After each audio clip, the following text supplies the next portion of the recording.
सर्वप्रथम कक्षा 11 के भौतिक विज्ञान में आज हम लोग बात करेंगे वृत्तीय गति की। तो जैसा कि हम पहले भी क्लास में बता चुके हैं बच्चों कि जो वृत्तीय गति होती है ये क्या होती है, यह इसको हम बता रहे हैं आप लोगों को, दोबारा इसको समझिएगा। जब कोई पिंड अथवा कण किसी निश्चित पथ पर, पथ कैसा होना चाहिए, वृत्ताकार, यानी वृत्तीय पथ पर एक निश्चित चाल से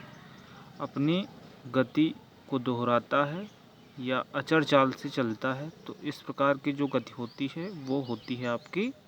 वृत्तीय गति। उदाहरण के तौर पे आप लोगों ने अपने घरों में दीवार घड़ी को देखा होगा, उसमें जो सुइयाँ होती हैं वो किस प्रकार से चलती हैं। तो जैसे कि यहाँ फिगर में बाई फिगर अगर हम लोग समझें तो यहाँ से हम देख पा रहे हैं ये P0 है और यहाँ से यहाँ पहुँचने में इसने कितना कोण प्राप्त किया, थीटा,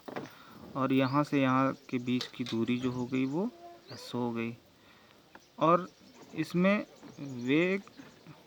तो बदलेगा ही और इसकी दिशा भी क्या होगी, लगातार बदलेगी।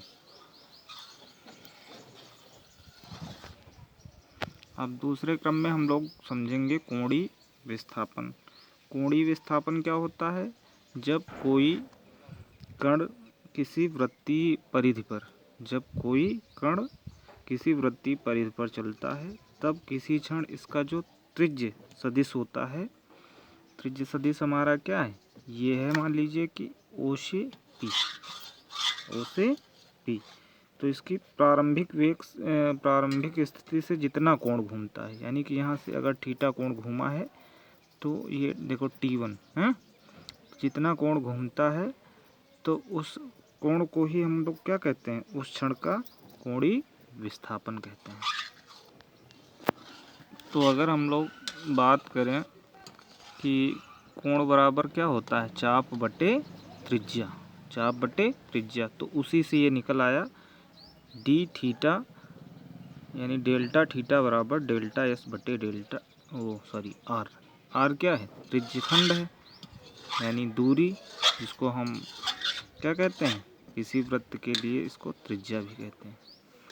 अब यहाँ से कोणीय वेग जो तुम्हारा होता है वो क्या होता है, omega naught equal to delta theta बटे डेल्टा टी। अब डेल्टा थीटा तुमने क्या होता है, कोणीय विस्थापन, कोणीय विस्थापन बटे समयांतराल के अनुपात को हम क्या कहेंगे, कोणीय वेग। जैसा कि पीछे पढ़ा था आपने कि वेग क्या होता है, वेग बराबर विस्थापन बटे समय, तो यहाँ पर क्या लेंगे, कोणीय विस्थापन डेल्टा, यदि समयांतराल क्या हो, डेल्टा टी टेंडिंग टू 0 हो, तो यहाँ से तात्कालिक जो कोणीय वेग होगा वो औसत कोणीय वेग के बराबर होगा। तो यहाँ से ओमेगा बराबर limit delta tending to 0 delta theta बटे डेल्टा टी, इसको हम क्या लिख देंगे, डी थीटा बटे डी